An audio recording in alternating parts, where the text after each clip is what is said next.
Have you ever felt that the main saboteur of your success lives in your head?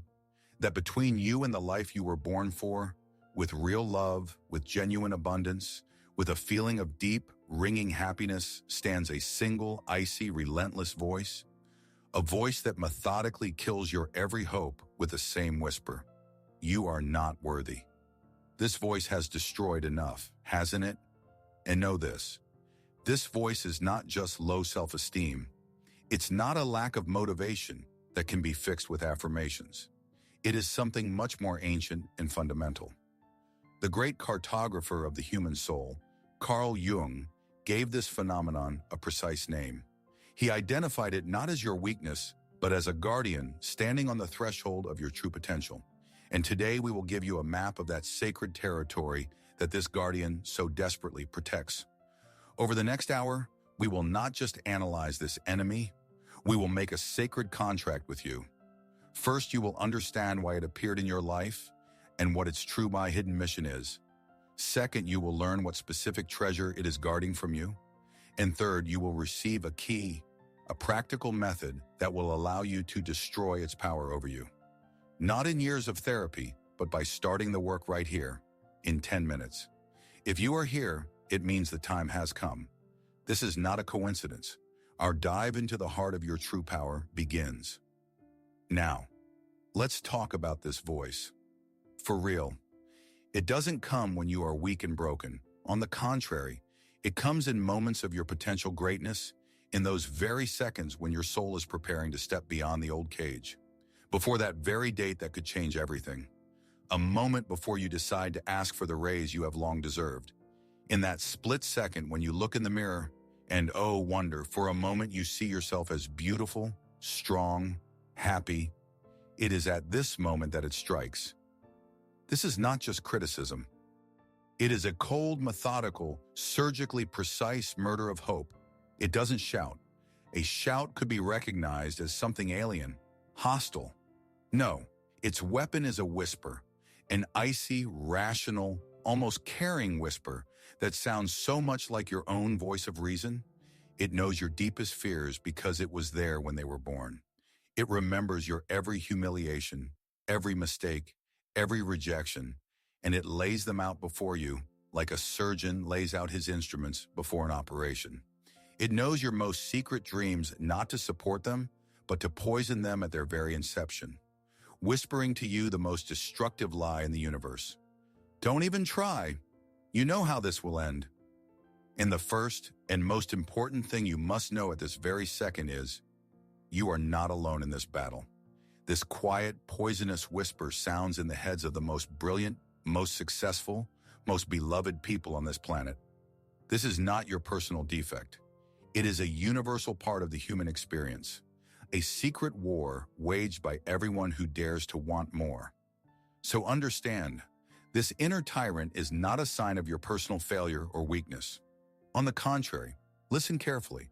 Its volume, its cruelty, its persistence is directly proportional to the magnitude of the potential it is trying to contain. A small stream does not need a giant dam. Only a mighty river requires the strongest walls to hold back its power. Your critic is this dam, and the higher it is, the more treasures are hidden in the depths, the more energy awaits its release. What you have considered your main curse your whole life is actually your most accurate compass. It unerringly points to the place where your true power is locked away. This is not a sign of illness. It is a symptom of coming healing. It is not a curse. It is a call. And now I will ask you to do something difficult. I will ask you for a moment to set aside all the pain this voice has caused you, all the resentment, all the rage, and consider an idea that may seem unthinkable to you, even sacrilegious. What if this inner enemy, this saboteur, this tyrant, is not an enemy at all? What if its main unconscious goal is not to destroy you, but to desperately, with its last strength, protect you? What if each of its poisonous arrows is not an attack, but a distorted, tragic attempt to save you from a pain that it once experienced itself and which it swore never to allow again? What if in its cruelty lies the most desperate, most clumsy form of love imaginable? Think for a second. What if this ruthless tyrant, whom you have tried to overthrow for so long, is actually just a frightened, lonely guardian chained to the gates behind which your greatest, most shining, most valuable treasure is hidden. What if it yells at you, not out of hatred, but out of a panicked fear that you will approach these gates, open them, and take what it has been guarding its whole life? To understand this stunning paradox, to accept the idea that our main tormentor can be our most devoted guardian, we must make a fundamental shift in our inner strategy. The war is over. It has brought no results except exhaustion and despair. Now we must stop fighting this voice and instead dissect it, with the cold precision of a surgeon and the boundless curiosity of an explorer. We must understand its anatomy, what specific fears it is woven from. We must study its origin, at what point in our personal history it was born for our protection. We must learn its language to finally realize that its cruel prophecies are actually desperate pleas for help. And in order to begin this surgical operation on our own soul, we must first destroy the three fundamental myths that feed its power and make us its unconscious slaves. These myths are the invisible walls of your prison, and now we will destroy them, one by one. So, myth number 1, the most common and the most seductive, it's just low self-esteem. I need to become more confident.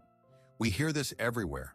We are told to believe in yourself, love yourself, and we begin a desperate race for achievements that we think should finally silence this voice. We try to build a building of confidence from the bricks of external successes, the approval of others, career growth, perfect relationships. But this is perhaps the most elegant self-deception of all. Trying to pump up confidence without dealing with the source of the doubts is like building a magnificent skyscraper on a swamp. You can hire the best architects, use the most expensive materials, but if the foundation is laid on the unstable, rotten ground of inner self-denial, the entire structure is doomed. Sooner or later, it will crack and collapse under its own weight at the first serious storm. And at that moment, the voice will return with triumph and whisper, "I told you you wouldn't succeed." The problem is not a lack of confidence. The problem is an active, functioning mechanism for its destruction. This brings us to the second myth, which often goes hand in hand with the first. I need to think positively and just ignore it.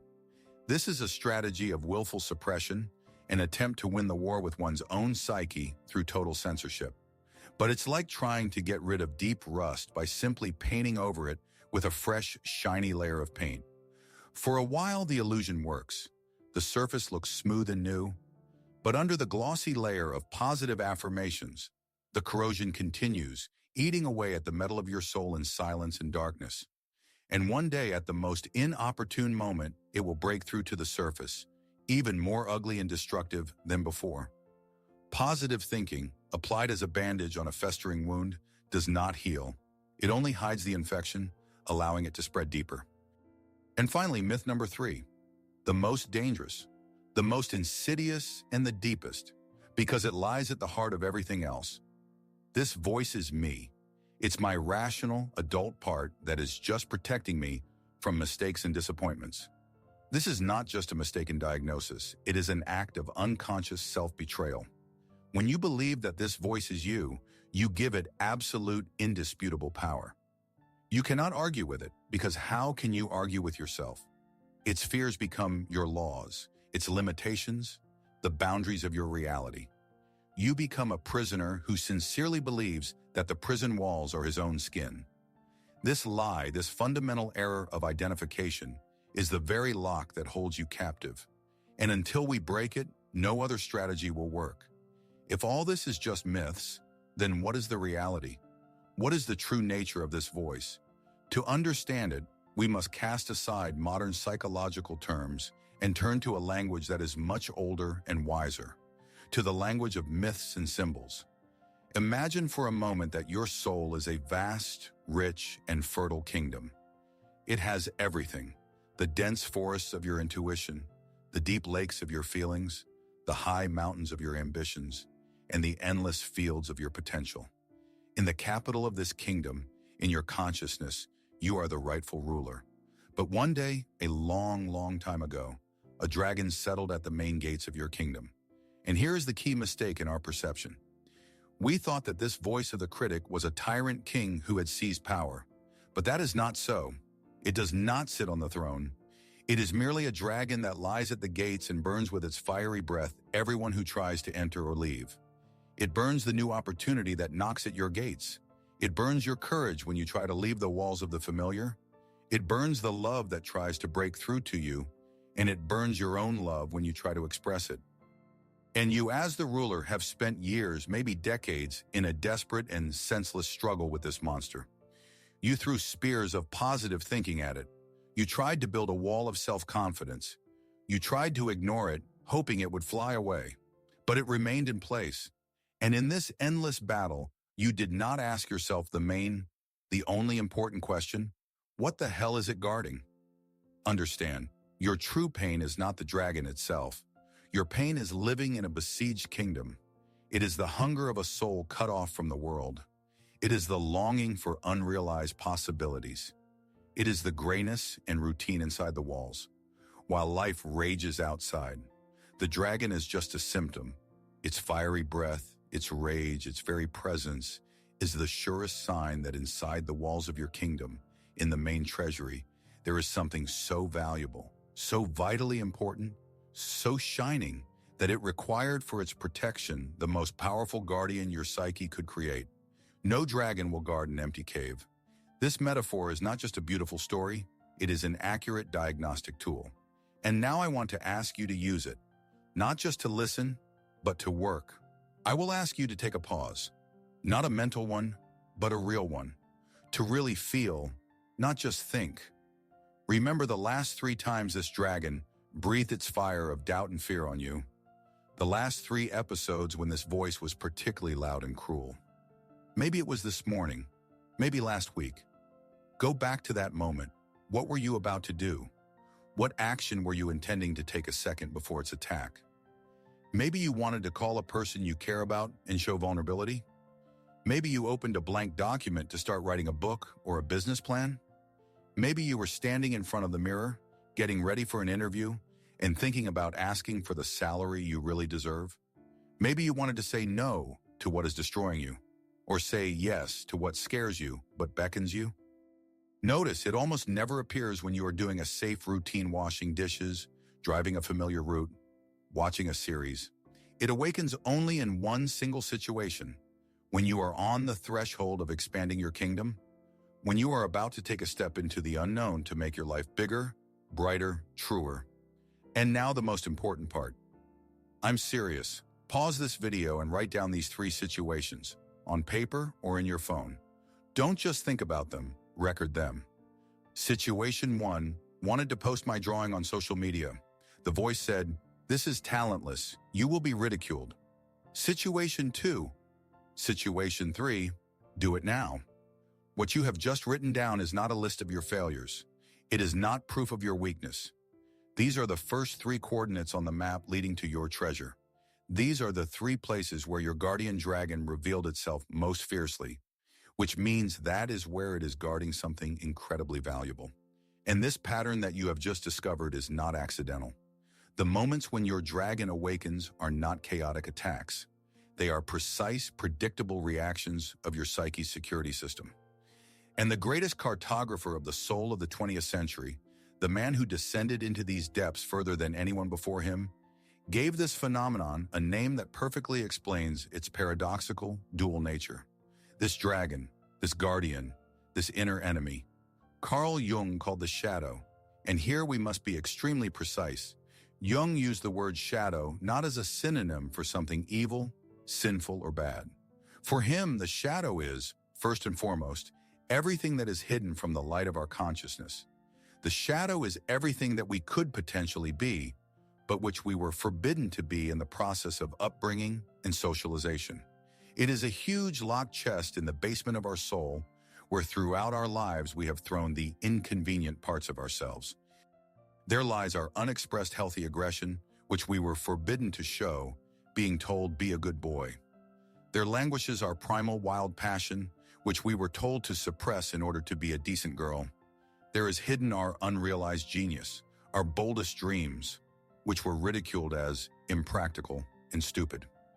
The shadow is the repository of our rejected power. And here is the key point that changes everything. The inner critic is not the shadow itself. It is not that powerful, full of life potential that is locked in the basement. No. The inner critic is just a watchdog that our conscious I, our ego, has placed at the door to this basement. The ego is terrified of the untamed, irrational power that lives in the shadow. It is afraid that if this power breaks out, it will destroy the familiar order, our social mask, our reputation. And so it places the most loyal, most frightened, and most cruel guardian, the inner critic, with a single task: to bark, growl, and bite anyone who dares to approach this door, including yourself. So what is this shadow that your inner critic so desperately guards? To understand this, we need to go back to the very beginning, to the time when our psyche was still an open, unprotected territory. A child is born whole.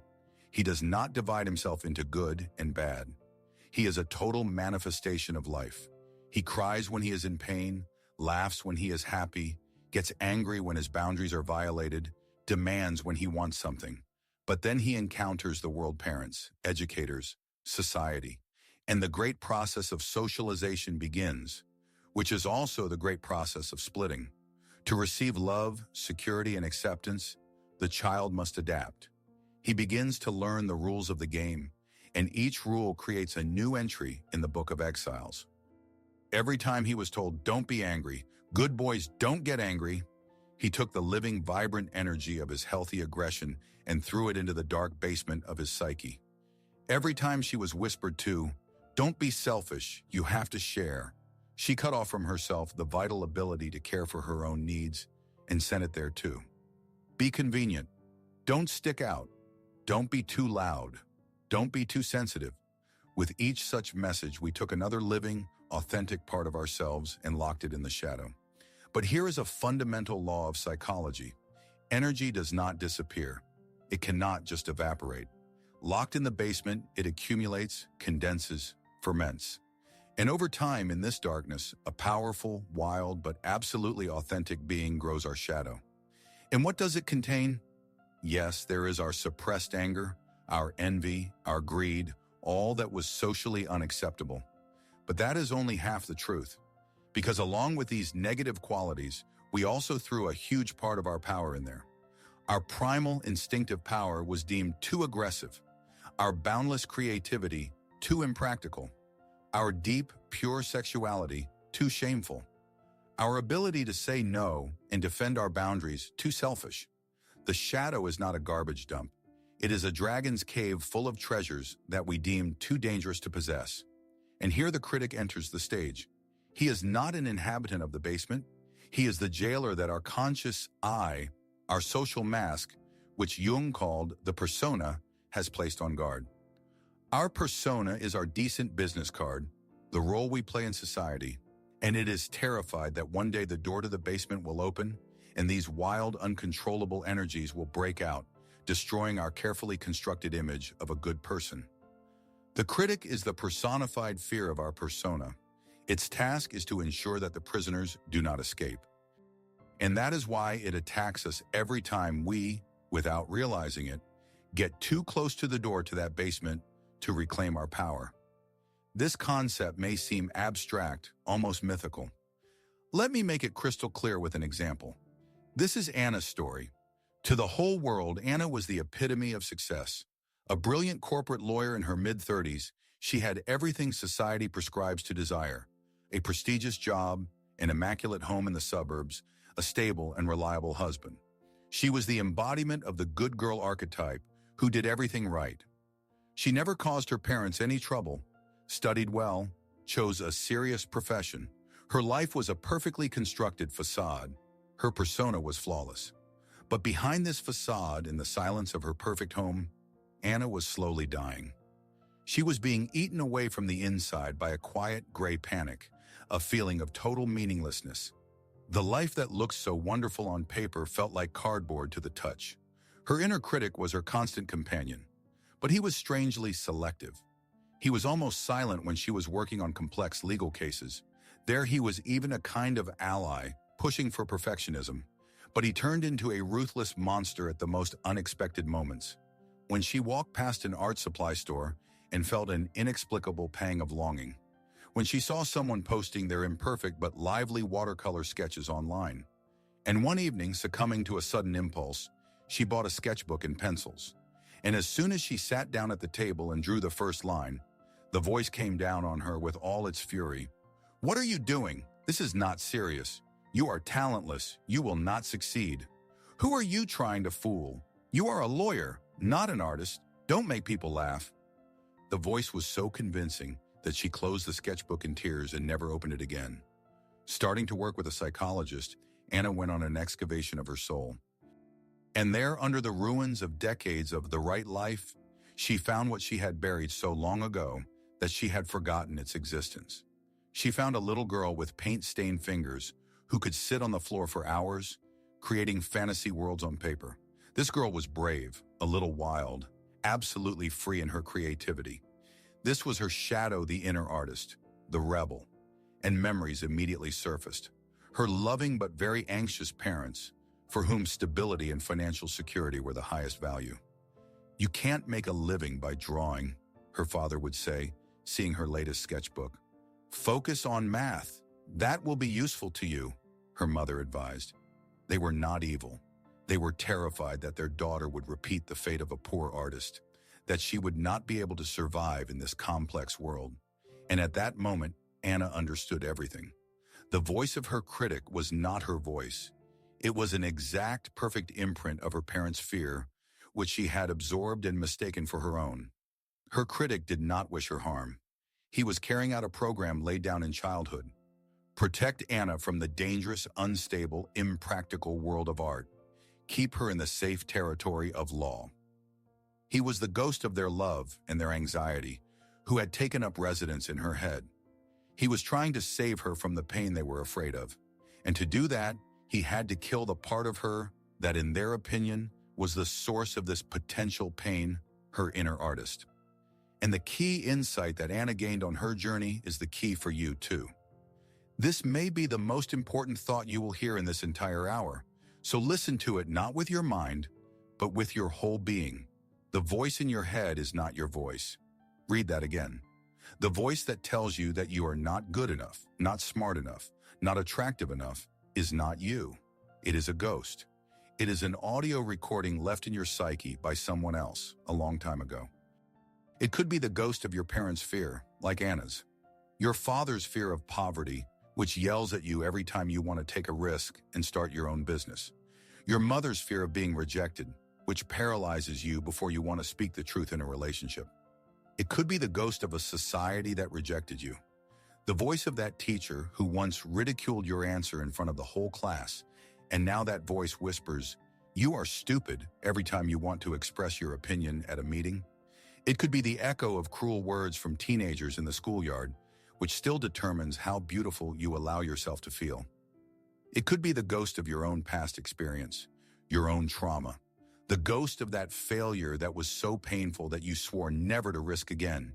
And now this ghost, your critic, stands guard to keep that vow, to protect you from repeating that pain.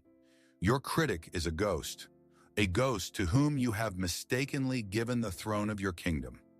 You obey its orders, you believe in its prophecies, you live within the boundaries it has drawn for you, not realizing that you are the living ruler, and it is just an echo, a shadow on the wall, a recording on an old tape. And it shouts louder. It becomes more furious the closer you get to the door of that very basement where your real, whole, living personality is languishing. That part of you that you exiled in order to survive. That part of you that is not afraid to take risks. That part of you that is full of passion, creativity, and power. It is in this shadow, in this basement, that what you are looking for is located. Real love is impossible as long as you hide half of yourself in the dark. Real abundance is impossible as long as your healthy aggression and courage are locked away. Real happiness is impossible as long as you live the life of a ghost and not your own. Your critic shouts because you are on the verge of returning home to yourself. And it is terrified that you will finally realize that it has no real power. And to turn this ghost from a powerful, nameless demon into an understandable, concrete phenomenon, we must tear the mask off it. We must give it a name and a face. For this, I will ask you a second, even deeper question. And again, I will ask you not just to think, but to feel the answer. If your inner critic were a real person, living or from the past, who would it be like? Take a breath. Close your eyes if it's more comfortable for you. Whose voice exactly sounds in your head in moments of doubt? Whose tone do you hear in its poisonous whisper? Whose disappointment or anxiety do you feel in its words? Is it your strict, demanding father, for whom you were never good enough? Your anxious mother, who saw danger in your every bold step? That same teacher who publicly humiliated you and sowed the seed of doubt in your abilities? Maybe it's the voice of a former partner who destroyed your self-esteem to maintain control? Take your time. Let the image appear. You will recognize it. Your body will recognize it before your mind does. And now that you see this face, we must ask the main question, the question that turns poison into medicine. What specific pain is this person, this voice, desperately trying to protect you from? Don't ask why it attacks you. Ask what it is saving you from, based on its own distorted picture of the world. Is it protecting you from the crushing pain of failure that it once experienced itself? From the icy terror of rejection? From the humiliating shame of poverty? From the deep, unbearable wound of loneliness? Every critic is a guardian of old pain. Find that pain. And now I invite you to do something very brave, not for me, for yourself and for the hundreds of other people who are watching this video right now. I invite you to go to the comments section and record your discovery. But I ask you to do it in a special, safe form. No confession is needed. No need to share traumatic details. Share only the essence, the formula of your discovery. For example, my critic is the voice of my father, protecting me from the pain of being a failure. Or, my critic is my school teacher, protecting me from the shame of public error. Or, my critic is my mother's fear, protecting me from the danger of being seen and rejected. This is not a confession. It is an act of decryption that deprives the enemy of its anonymity and therefore its power over you. When you give it a name and define its motive, it ceases to be an omnipotent deity and becomes an understandable, predictable mechanism. When you do this, read a few other comments, and you will witness a miracle. You will see that your most shameful, most personal battle is actually universal. You will see yourself in the stories of others. And in that moment of collective recognition, the wall of your loneliness will crumble. We are not just viewers here. We are a community of explorers who are hacking the code of our souls together. Your discovery is a key not only for you, but for someone else as well. Share it. Everything we have done up to this point, deconstructing myths, identifying the ghost, deciphering its motives, brings us to the main fundamental shift in the very strategy of life. This is the point where analysis turns into wisdom. So we stop fighting. Realize the full depth of this decision. The war with oneself is the only war in which it is impossible to win. Every attack you make on the critic is an attack on the part of you that it protects. Every one of its counterattacks is a blow to your conscious I. It is an endless civil war within one kingdom that brings nothing but ruins, exhaustion, and despair. The winner in this war gets nothing but the devastated land of his own soul. Therefore, we cease hostilities. Right now, we lay down our weapons, and instead we begin to listen. Not with the submissiveness of a victim, but with the utmost attention of a cryptographer who knows that in this chaotic set of symbols lies a message of incredible importance. From this moment on, your critic is not an enemy.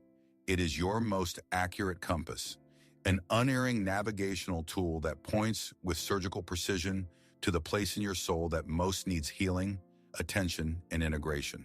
The louder it shouts, the more painful its words, the closer you are to the pole, to the epicenter of your suppressed power. Its attacks are not insults. They are the coordinates of your treasure, marked on the map of your soul with a bold red cross of pain. When it shouts, "Don't stick out, you'll be judged," it points to the treasure of your authentic voice, which you are afraid to express. When it whispers, "You can't handle it, it's too difficult," it points to the treasure of your unrealized strength and competence. When it says, "You are unlovable," it points directly to the part of your heart that most needs your own love and acceptance. This is the great work of the alchemists, about which Jung wrote so much, turning the lead of our pain, our darkest and heaviest complexes, into the pure gold of our whole personality. Your critic is not a curse. It is an alchemical fire. It is unpleasant, it burns, but it is its heat that is necessary to smelt the precious metal from the ore of your soul. Our task is not to extinguish this fire, but to learn to use its heat for transformation. We cease to be a victim of the problem and become its student. And if your critic is a compass, unerringly pointing to the buried treasure, then how exactly do we make this journey? How do we get past the guardian and enter the treasury? The answer is both simple and infinitely complex. We must understand that the true solution lies not in an external struggle, but exclusively in internal work.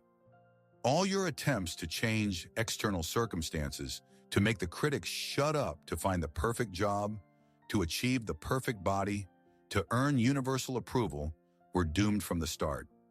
Because you were trying to repair your house by fighting its reflection in the lake. Therefore, we destroy not the voice itself. We destroy its role as an enemy. We deprive it of the power given to it by mistake. We turn the jailer into an advisor and the enemy into a guide. We do not kill the dragon. We descend into the treasury it guards. We approach it, look into its eyes full of rage and fear and say, "I see you. I know you are here to protect what is inside. Thank you for your service. But now I am strong enough to enter myself." This process, this sacred act of reclaiming one's wholeness, Jung called the integration of the shadow. It is not a battle, but a reunion. It is the act of bringing home the exiled, forgotten, but vitally important parts of our soul. To integrate the shadow means to descend into that very basement we talked about, but not to kill its inhabitants, but to listen to them, to understand their pain and their power, and to bring them up into the light of consciousness. It means to recognize your suppressed anger as a source of power for defending boundaries, to recognize your vulnerability as the key to deep intimacy, to recognize your impractical creative part as a source of joy and meaning. And understand, this is the act of greatest courage. Anyone can enter a battle. All it takes is rage and fear, but to look into the eyes of what scares and shames you most about yourself. And instead of a blow, to extend a hand, this requires a completely different quality. This is not the courage of a soldier who fights an external enemy. This is the courage of a king who brings back from exile his strongest, wildest, but most loyal vassal. It is an act of the greatest courage not to defeat the darkness, but to embrace it and take its power for yourself, recognizing it as an integral part of you. And this great act of courage, the integration of the shadow, begins not with grandiose accomplishments, but with a simple, quiet, but incredibly profound action. And here is the very key I promised you at the very beginning, the tool that allows you to start destroying the critic's power, not in years, but in 10 minutes. This is a technique adapted from Jungian active imagination. In essence, it is a structured dialogue with your critic. You will need a pen, paper, and 10 minutes of silence and absolute honesty with yourself. Don't just listen to this. Do it after watching the video. This is the work. Step 1. Embodiment, 2 minutes. Close your eyes, take 3 deep breaths, and now invite your inner critic to appear before your inner eye. Don't think, just let the image come. What does it look like? Is it a huge, dark figure? Or maybe it's a wrinkled, frightened old man? A scared child repeating memorized phrases? A soldier in rusty armor? It doesn't matter how strange or illogical the image seems. Just capture it. Give it form, color, texture. This is the first step to separating it from yourself. Step 2. Dialogue, 5 minutes. Now open your eyes, take a pen, and on a clean sheet of paper, write it a short letter. Start with these exact words. I hear you. I see you. I know you are trying to protect me, and I will no longer fight with you. I come in peace. Tell me, what are you really afraid of? What specific pain are you trying to save me from? And now the most important part. Take the pen in your other hand, in your uncomfortable, non-dominant hand, and let it answer. Writing with the other hand is an old psychological trick to bypass your inner censor, your conscious ego. Don't think, don't analyze, don't edit. Just let the words flow onto the paper, however clumsy, childish, or strange they may be. You will be amazed at what comes out. Maybe it will write, "I'm afraid we will be rejected," or "I'm afraid we will experience that humiliation again." Just write until you feel that the answer has been received. Step 3. Gratitude and conclusion. 3 minutes. Read its answer. And now again with your usual hand, write it a final message. End the dialogue with gratitude. Not for the pain it caused, but for its original, albeit distorted intention to protect you. Write, "Thank you for showing me where my pain is and where my strength is hidden. I have heard your fear. Your service is over. Now I take on this work of healing and protection myself." What does this 10-minute practice do? It creates a revolution. It destroys a years-long civil war with one simple act, the act of listening. You cease to be a victim of the voice and become a calm, wise explorer of your own soul. You change the entire power dynamic. You are no longer a prisoner who listens in terror to the jailer's orders. You are a psychologist who interviews a frightened guard with compassion and curiosity to understand his story. And in this simple shift of perspective lies the beginning of your freedom. This simple practice is just the beginning of your liberation, because it is based on one fundamental, liberating truth that you must absorb with every cell of your being. You do not have to believe this voice. You are no longer its slave, but you must listen to it. Listen with respect and compassion, as one would listen to an old, exhausted, frightened soldier who does not know that the war has long been over. He is still sitting in his cold trench, dug in your childhood soul, and desperately shooting at the ghosts of the past. He still sees you as that small, defenseless child who was once wounded, and he swore on his life that he would never let that pain near you again. He doesn't know that you have grown up. He doesn't know that you now have resources, wisdom, life experience, and strength that that child could not even dream of. He acts on old, long outdated orders, not realizing that the world has changed, and his tactic of total defense now does more harm than good, having turned your once flourishing kingdom into a besieged military camp. And so your task is not to kill this soldier. Trying to kill him is trying to kill your own history, your own capacity for loyalty and protection. Your task as a loving and wise ruler of your kingdom is to go down into that trench, sit next to him, look into his tired eyes and respectfully demobilize him. To tell him, "Your service is over. Thank you for your loyalty. I know you did everything you could to protect me, but the war is over. We won. I'll take it from here. The power was always yours. You just didn't know how to use it. You thought that power was the strength to defeat an enemy, but true power is the wisdom to turn an enemy into an ally. It is the ability to be not a soldier on the battlefield of your own soul, but that loving space of consciousness in which all inner figures can be heard, understood, and integrated. You are not the voice of the critic. You are that quiet, calm presence that can listen to this voice with compassion. The crisis, the pain that brought you here, was not a sign of your weakness. It was a necessary crisis of growth. It was your soul knocking so loudly on the doors of your prison that you were finally forced to look for the key. And now you have it in your hands. We have come a long way in this hour, from vague pain to clarity, from feeling like a victim to finding strength. We have descended into the deepest and darkest basements of the psyche to discover that what awaited us, there was not a monster, but a forgotten ally.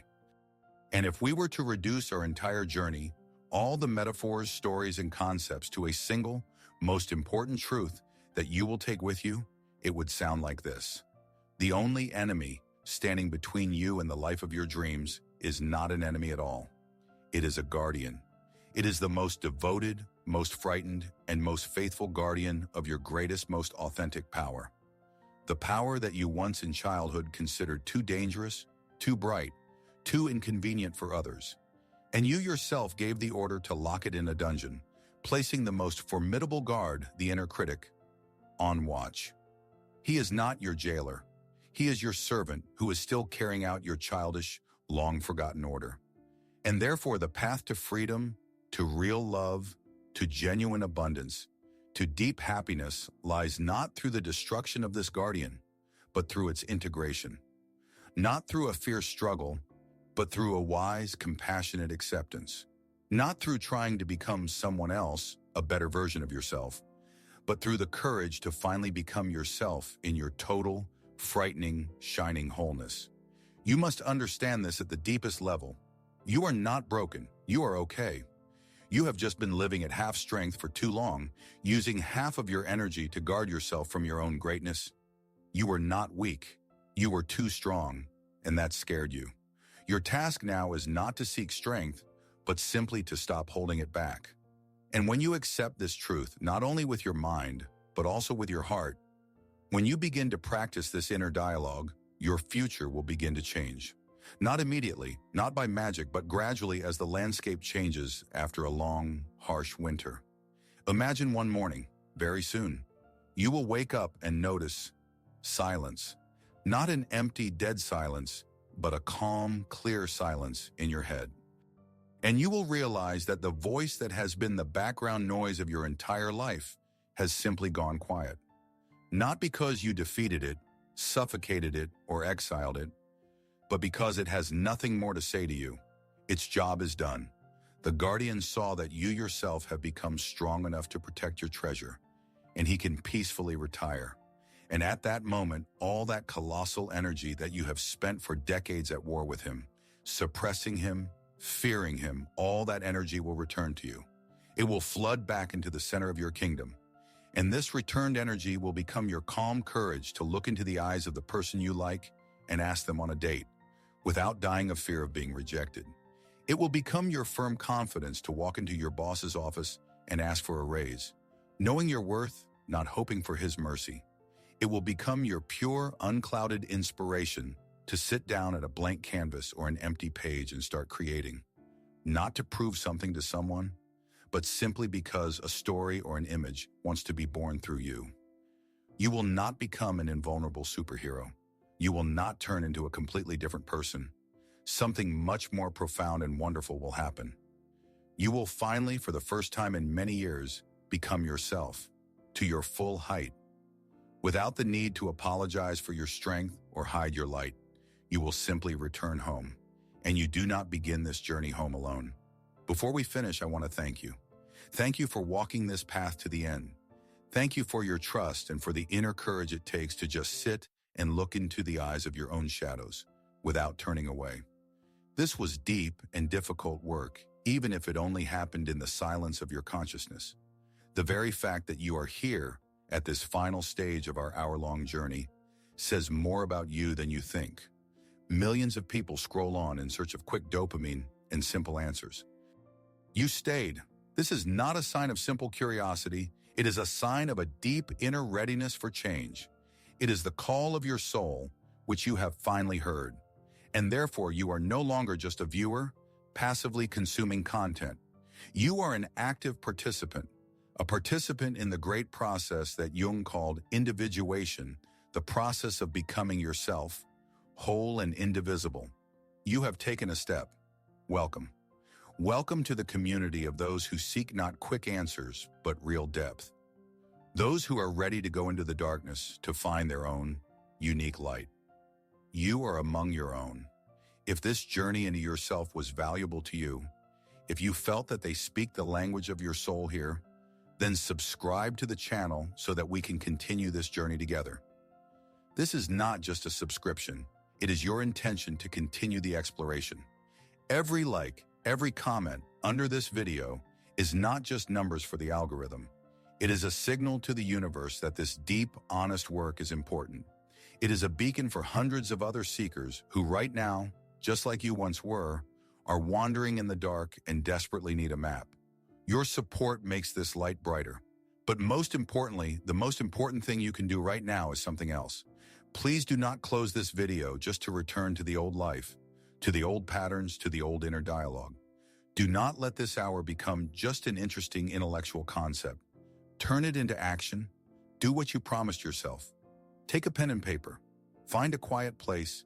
Give yourself these 10 minutes. Start a dialogue with your guardian. This is the first, most important step on the way home. Your real life, full of that very love, that very abundance, and that very happiness that we talked about. It is not somewhere in the distant future. It is waiting for you right here, right now, on the other side of your biggest fear. The path is open.